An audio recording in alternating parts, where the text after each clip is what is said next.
Rather, we're going to talk about how to find good quality guests, how to communicate with those guests properly, and also how to get the best quality recordings out of our guests that we can. I know that you are not a stranger to the very typical remote podcast interview we see where the host looks great, the background looks great, the camera looks great, they sound great, and the guest looks like shit.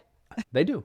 And it hurts the overall episode, and it really makes for an experience that you don't really want to watch or consume, and can be difficult. So how do we go about this? How do we get better recordings from our guests? Also, how do we find good quality guests for our shows to begin with? What are some of these best practices? You are in the right place. We are dedicated to help you make better content so that you can get a bigger ROI on your efforts. All right, and to keep ourselves on track and to hopefully increase the value for you, we've divided this episode into 3 parts. The first part that we're going to tackle is work on your pitch. And this has to do with reaching out to and finding quality guests. And within our pitch of finding a guest for our show, this also gives us the opportunity to do some of that very important communication with them. So Veronica, what are some things? I know that you have a few points prepared. Can you give us some insights and some tips and some ideas? And let's talk about the pitch. For your pitch, you want to make it simple. You want to use language that you would use when you are reaching out to another human. So don't use ChatGPT. You can use ChatGPT to help you with the format. You can use ChatGPT to help you flesh out the main points. You can use ChatGPT these days to do your research when it comes to the guest or the person that you want to interview. ChatGPT can direct you to different resources that you may find with Google search. So you can use ChatGPT for that, but don't ask ChatGPT to write your pitch and send it like that, because we're getting very smart at identifying communications that are totally done with a ChatGPT, emails, text, DMs. So this is not a personal way to reach out to your guest if you want that person to reply. Something important that we have had issues with, or I have issues with, because I am the one who is getting either pitched to, or we have pitched to people to be guests on Content Jefe, and that's the importance of just having somebody to connect you to that person. When you are doing a cold pitch, the chances of that person telling you no are higher. I have cold pitched to a few people, and 2 of those said no to me. But when I am referred or connected or introduced by somebody else in the industry, somebody else who knows me and knows the person, the chances of that person saying yes are higher, because you are being recommended, because there's that link. So that's a good way for you to get a yes. And then as far as the structure of your pitch, the email subject is very important. It can be something as simple as, I want you to be a guest on my podcast, or podcast guest invite. That's a subject that is straightforward. It says what it is. And if the person is interested, then they will open that email and read through the entire email and make their decision whether or not that's a good fit for them. So the subject line is important. Make it straightforward and clear about what you want. Then include all of the details about your audience, your show, the value proposition of your show, for how long, and all of the strong points of your podcast. If you are new, if you've been producing your podcast just for a couple of weeks, then maybe don't talk about being so new, but you can talk about your mission. You can talk about the value proposition of your show. You can talk about your experience that you bring to the table. You can talk about your audience, or the audience that you want to reach. You can talk about how that person is the right fit for your audience and why. And this will make it so you highlight the best parts of the podcast without sharing maybe data or information that may increase the chance of that person saying no. And it will be an opportunity missed for them and for you. So think about that. Another important point is to be concise and clear. I have issues with this. I'd like to give long-winded answers to pretty straightforward questions. And I do the same with my emails. I like to throw things there that maybe I should kill your darlings. So be concise and be clear, however, be personable. You want to connect with the other human who will be receiving that email or who will be receiving that DM. Insert as much of your personality and your flavor into it without making it too long. Another important point is to be genuine and show genuine interest in the person and what the person has to offer and his or her expertise. Don't send just a generalized email inviting people to be on your show and that's it. And do your research and get to know the person. And maybe when you do the research, then you find out that maybe that's not a good fit for you. So that's why it's important for you to dig a little deeper and see if this is a good fit for you. And also, so it shows in your communications. Hey, I watched your videos, I read your book, I saw you on stage. So those are good things to bring up in that very first communication where you're pitching your show to that potential guest. I love that. And I think that can be done without a tremendous amount of research. When you're looking through someone's content and you're finding new people to invite on your show, it can be hard to dig really deep to find like a little nugget of something that's unique about them. It can be as simple as you said, to talk about that you consumed their content, that you're a fan of their work, things like that. But I know that a lot of people in this realm, and I know we get a ton of these emails, but a lot of people too will try to sneak in a more systemized approach at trying to achieve this. And it doesn't work that well from our own experience. So they'll say, I just watched your recent video about insert subject line here, right? So it's so obviously a template with placeholders.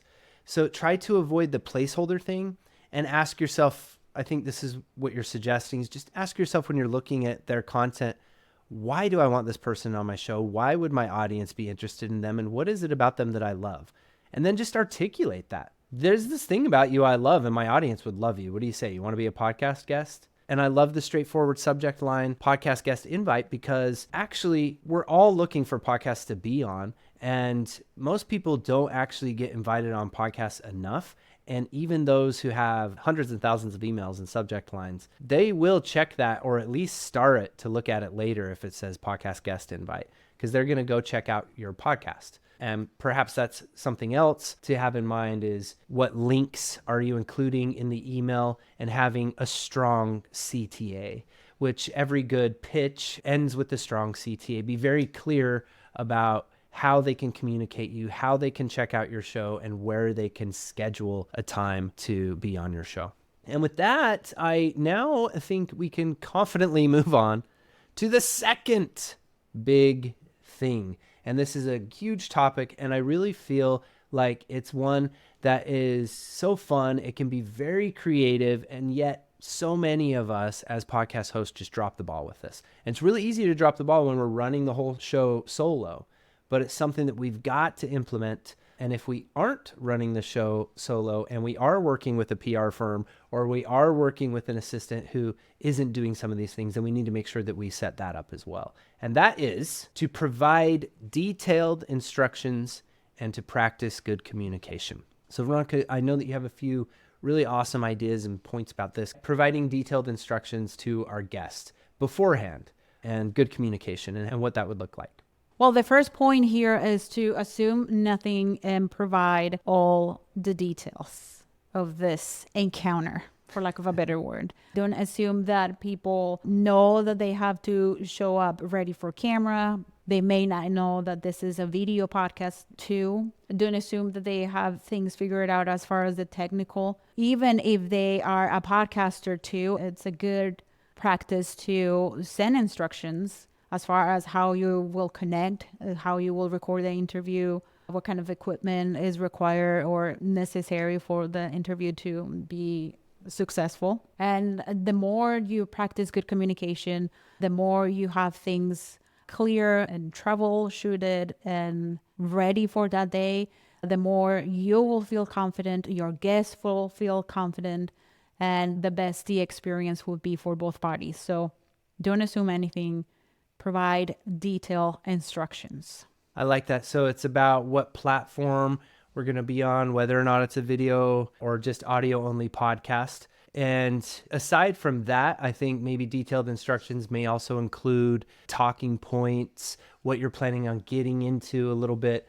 Again, all of this can be pretty much templated, and you could even record tutorial style videos and things that you could share with your clients. There's lots of fun stuff you can do here. What about the equipment aspect of things and that? As far as the equipment that is needed for the interview, and if the guest doesn't have the equipment, doesn't have a microphone, doesn't have studio lighting or at least a diva light, if they don't have a computer that can handle the recording solution, or they don't have a camera, then they should know about these things so they can prepare before the interview. Or maybe you'll be the one sending these equipment to your guest, and that will guarantee that all of your podcast episodes will look the same and your content will have this continuity because you are sending the same equipment to your guest. Yes, and this is a wonderful point, and I'm glad that you brought this up, and it's because it's something that we have been developing for a long time. We've even had discussions and products that I've tried to develop brought to the table that did not get approved at the Pod Sound School, because I see this as the biggest hurdle for virtual podcasters, and it's getting that consistent good quality from our guests. We can have these amazing platforms like Riverside and Descript or Squadcast, which is now part of Descript, that do such a great job at getting high quality recordings.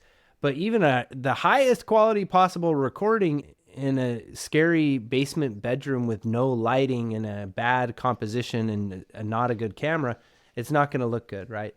They say you can polish a turd, but it's still just a piece of shit. Exactly. And we have that situation right now with one of our clients. We're doing a podcast makeover with this particular client. And right now we got him to a point where he looks very professional. His studio looks incredible now with lighting and a great camera. But his guests don't look as well. Now we need to train our client or somehow put some videos together for his guest so the guest matches or the quality is a little bit closer to his quality so it doesn't look like such a sore. Like some of the guests is like he is just amazing, and then there's the guest, like half of their forehead. You can see their forehead. And or you can see the ceiling. And that's no fault of the guest, really, because we assumed, because we were too timid, because we're maybe too passive aggressive or a people pleaser or whatever it is, and we didn't take these preliminary steps. But what can you do? And this is something we're developing right now, and we call it a pod in a box. And this is something that a lot of professional virtual podcasters do, and they actually have it in their budget to send equipment to their guests, and they put together their own version of what we're calling a pod in a box. So make sure you stay tuned to our content, because we are going to put together these training videos that you could share with your guest to help you train your guest in quickly achieving a setup with a box that you send. We're going to cover that in just a moment. To finish up this episode, I'm going to talk about the gear and everything else like that. But just know that sending gear or providing a list of gear or encouraging that they purchase gear, you can also purchase a cheap USB microphone and send it to them through Amazon. What I love about this whole aspect is it might seem crazy to wrap your head around. It might be like, really, I'm going to spend that much. I mean, how much money is that going to be every week? I'm looking at $60 a week, $100, $200 US a week. So many people, to get around that, they actually will create these boxes and have a few of them, and the box itself has a return envelope, and so they can send it back to you in the mail afterwards. But it's really cool because it kind of warms your guest up. Speaking of warming your guest up, I was wondering, Veronica, if you could share with us what I think is just so incredible, and it's something that you came up with as an icebreaker for our own podcast content, Hefe, but also the importance of taking a moment when you first connect with the guest. So we're kind of walking along the process, right? So we have pitched the guest, we got them on our show, we gave them all the instructions. Now here they are, we've connected with them virtually.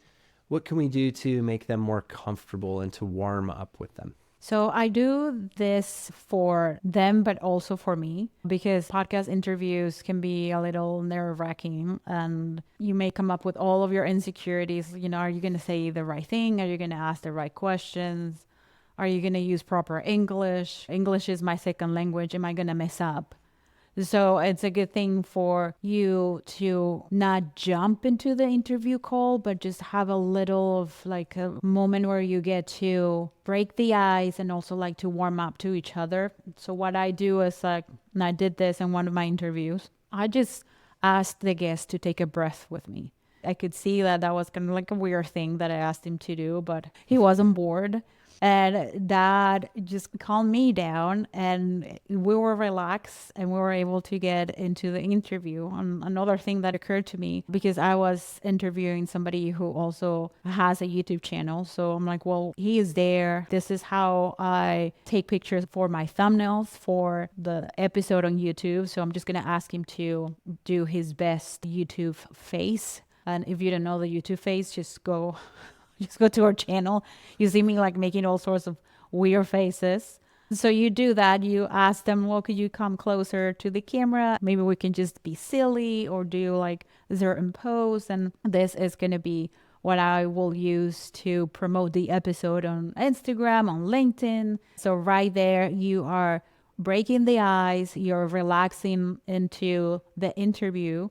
And you're also getting pictures, photos of your guest right there. So whatever works for you, you do it. But don't jump into that episode with all of your insecurities, because it's not going to be fun. I love that so much. And then just from the editing standpoint, as I've seen it in action now with a few guests that you've interviewed, it's just so effective because, yes, it gives you a bunch of promotional assets for the editor, for your editors. And then it also provides you with a few different poses that you can choose from for your YouTube thumbnail. So it's really smart in terms of workflow, killing more birds with a single stone.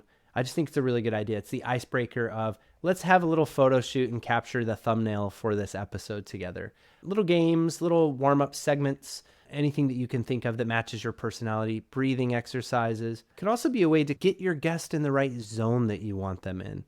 And you may have techniques for that, but it's all about thinking of different ways that you can be more authentic yourself in your interview and show up as your most confident self.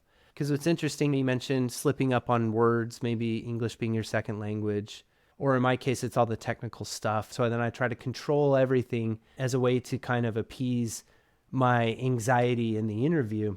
And I think it's really cool to be open about your comfort levels right off the bat and to open up a way for them to talk about, if you can get your guests to express to you how they're feeling. And it can be kind of a tricky thing, but one thing is you could say is like, I always like to encourage a sound check and a camera check right at the first. So that's something that I would start my interviews with is, as part of our procedure, we always do a sound check and we want to just make sure like, how are you sounding? Can you talk to me for a minute? And then they say, check, check, check or something. And whatever it is that you could just get, silliness is always really fun too. It also winds up being a fun way to get to know the person. And what I like about your technique too there, Veronica, is it cuts through what most people probably do is small talk. The thing that I'd like to advise about small talk is make sure you press record for the small talk, because that stuff usually winds up being really good. The other worrisome thing that happens to me all the time with small talk is that you can get derailed and sidetracked and then forget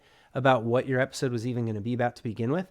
But maybe that's also good. Maybe you decide in the moment on the fly, like, because of that small talk, I'm going to take this episode somewhere totally different than what I was thinking because I didn't even know this about this person.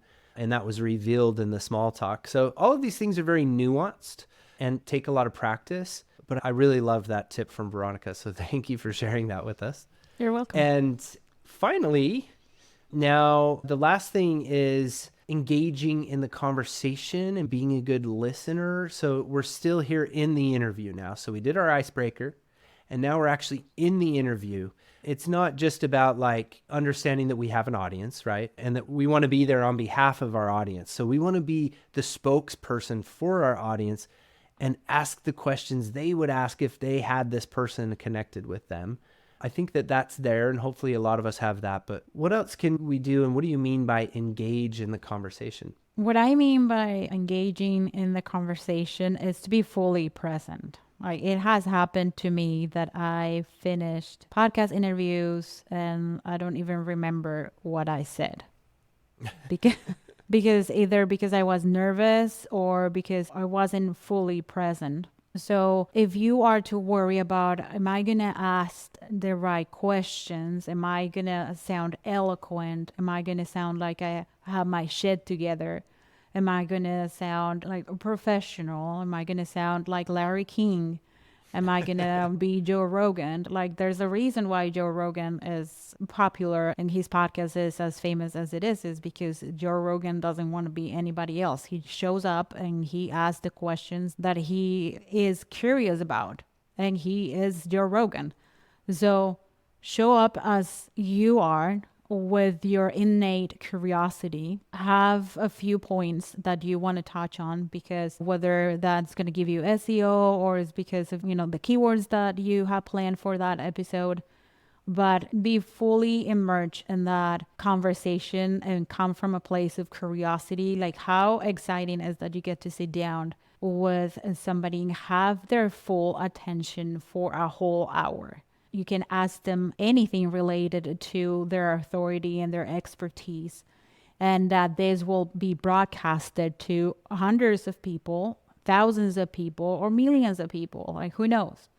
So for you to be connected, to be fully present, there's a lot of moments where you want to ask follow-up questions because they open themselves up to something that it might be in the first time that they are opening themselves up to talk about it, and you may miss it because you were not present, because you were too concerned about other things. That will be my advice regarding what to say or how to conduct yourself. It's just talking to another human and coming from a place of curiosity and excitement and awe that you're sitting there with another human. And on that, we just have tips and tips and tips, and we'd love to get in conversations with you. If you have any questions, make sure that you leave them here.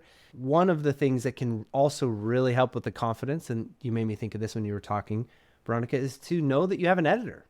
And that can be something you can also prepare your guest with beforehand, and that will help them tremendously. And you can say, hey, if you ever mess up, my editor's name is Wallace, and he's awesome. And you can just talk to Wallace. Say, oh, Wallace, I'm sorry I messed up. Can we go back there? And if you actually lead by example and show them that, it's tremendously freeing when we know that we don't have to be perfect and that we have a good, amazing editor on our team that will catch those mistakes and will make us sound more eloquent and maybe move and progress the conversation in a way that's more appropriate for the overall story of the episode. So that's a really nice thing that can give you confidence too, is get hooked up with an editor you're Get confident yourself with. a Wallace. Get yourself a Wallace. Get yourself a Pod Sound School editor. You'll thank us later. Yes. Like, seriously. The other thing I was thinking, these are some final little tips. I mentioned at the beginning of the episode that we're not getting into like how to conduct an interview. That's going to be for another episode. But since we've got you interested, here's a couple other things that you might consider. Listen to a bunch of podcasts. Myself, I don't listen to enough podcasts. I'm busy. I also seem to prefer audiobooks, as weird as that is, because I'm a podcast producer. But listen to podcasts and make notes. It's about getting yourself out of consumer mind and getting into producer mindset when you're consuming your content, and make notes. How do your favorite podcast hosts respond? And I think what you'll find, one of the tips I have is that it's perfectly okay to not have to immediately jump in after they finish their thought. A lot of times your guest will finish this really profound thought and you're trying to pay attention because you're like, holy shit, I've got to come up with another question after this. Like, they're okay helping you kind of work out your thoughts too. And it's perfectly okay to say, wow, ooh, and pause. And again, that also comes with having the confidence of an editor, but just taking a nice pause, processing the thought so that you can ask a really good follow-up question, or maybe even just look at your notes and get, okay, that's incredible. So I have about 20 follow-up questions to that, but I'm going to look at my notes so that we can keep on progress with this. Take a minute and look at your notes. It's fine. And that style of podcast, you may have a podcast where you like it to be fresh and like it's radio and it's live, and you may even be streaming live. That's for a different type of show altogether, but there's some cool stuff that we've discussed. Finally, if you're okay with it, Veronica, I would like to finish off this episode briefly discussing the pod in the box. What do you think? Yeah. Okay. Well, the pod in the box I'm really excited about. And basically what this means is, how do we get better quality recordings from our guests? And it takes two things. The biggest thing, though, is communication and training. And many of our guests don't have the training or the understanding or the practice with podcasting the way that podcast hosts do. And a simple preliminary tutorial video, like Veronica said, not assuming, but it's generalized for everyone, can really help you get off to the right start. If you know, for example, that you're always going to be using Descript or Squadcast or Riverside FM to record, make a little tutorial video showing how you like to use Riverside and send it to them. Even see if you have a co-host or a friend or somebody who can join in and help you with that. Create training assets. And some of your guests might not need to even look at those training assets because they already know, because they're in Riverside every week too. But other guests will really appreciate it. And then the other thing is to give them training and understanding about scene composition. Many of us think that our face should be in the middle of the shot. It just seems we have this circle, so the circle should go in the middle. And so we get a lot of our guests down here. When you're looking about composition, you're thinking about framing. It's all about symbolism. It's all about the way we feel. If you look at film, for example, and we want to make a character seem insecure or small, we actually look at them from this kind of an angle. They're down and they're hunched over and we're kind of looking down on them. Whereas if we want to see somebody who's really powerful and menacing and overwhelming, we look up on them. So the two most common things you're going to see from your guest is the head being down really low or in the middle, or they're going to be connected through their laptop camera and the laptop camera is going to be looking up at their nose. Neither flattering for them, neither look good for them. I don't think they want to show up on camera looking like that to begin with. So we need to open up the conversation about these things. It's the only way around it. And this is why we're so determined to actually come up with a solution that we can offer you. But this is something that you can build yourself. And it's to create a simple box that you send them, or even a list of items that they can purchase, maybe even in different tiers. And this would have to do with, at very least, a USB microphone. And the USB microphone can come on some type of a stand that's better than the doinky stands that come with the USB microphones, because these doinky stands that come with USB microphones don't get the microphone up high enough to the mouth. So we need a desktop stand or a desk clamping stand that's relatively lightweight that we can send them, but that it also gets the microphone nice up high by their mouth. It'd also be a good idea with this microphone to send them some comfortable headphones that go with it, also very cheap. If you're going to be sending earbuds, you probably don't want to reuse those. You probably want to send new earbuds to each client because it's disgusting to think about putting somebody else's earwax in your ears. All of these things are technical. One of my favorite things in terms of audio, even though it might not look the best on camera, is headsets. Headsets are a great alternative as well, too. A headset alone, just for getting good audio, is an amazing pod in the box. I actually first heard about this from Zachariah Moreno, the founder of Squadcast, when I was interviewing him. And he talked about one of the women podcasters that he thought it was so genius that she would send these Sennheiser headsets to each guest with a return envelope. That's sort of where this idea of the pod in the box came from. So thanks, Zach, and congratulations about the Descript Squadcast merger. So what we're doing is we're looking for consistency there, but the other element that you could drop in your box, your pod in a box, would be a ring light. Veronica called it a diva light, is the other thing people call it. It's just a ring of light. They use it in the makeup industry all the time because it blasts the light evenly on our face, which gets rid of all the shadows, makes us look younger and more lively and alive. So give us your ideas here. Tell me what you think about the pod in the box, what you'd like us to include in the pod in the box, but create your own pod in the box.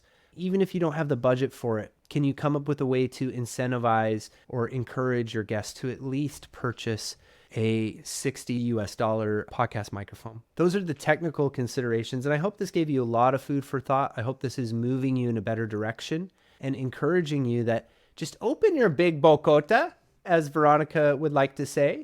Quit being a mula, as Veronica would say, or ay la víctima pues. I'm not getting enough laughs out of you. Does my hair look crazy? It does. What happened?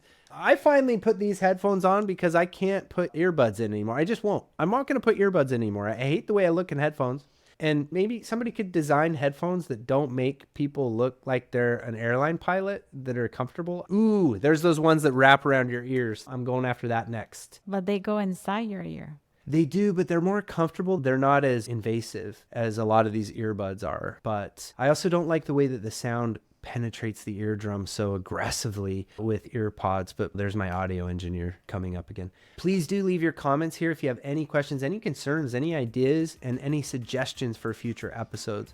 Also, don't forget to share this with another podcaster, somebody who could use help with their interview style podcast. Know that the Pod Sound School is here to help you. We've been here for 5 or 6 years. We're going to be here for 5 or 6 more. We're not going anywhere. And use us as a resource. We're real people behind the camera here. And all you have to do is drop a comment on YouTube and we will respond. And we can be your coach. We also work with CEOs one-on-one directly. You can find out about that by going to podsoundschool.com. And we also have coaching programs for podcasters. Lots of fun programs, workshops, things we're always putting on. So don't be a stranger. We want to be in your corner. We're on your production team, your podcast production team. So that's our goal. We're here for you. And until next episode, Hip hip. see you later, amigo.